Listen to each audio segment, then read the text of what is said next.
नमस्ते मित्रो, कशा आहात? मजेत ना? आज आपण आपल्याकरता कोल्हापूर जिल्हा परिषदात शाहूवाडी तालुक्यात वर्ग 1 प्रकारमधील 3 एकर क्षेत्र असलेली जमीन शोधली आहे.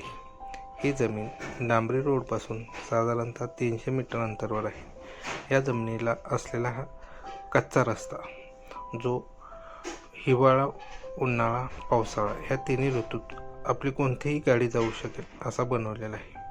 जमिनीच्या बाजूला छोटे छोटे डॅम आहेत, ओढा आहे. साधारणतः ही जमीन डेव्हलप केल्यानंतरनं हे जमिनीचा उपयोग आपण शेतीपूरक व्यवसाय, पशुपालन, प्लांटेशन याकरता करू शकतो. जमीन वर्ग 1 प्रकारमधील असून क्लिअर टायटल आहे. तरी अधिक माहितीसाठी संपर्क करा.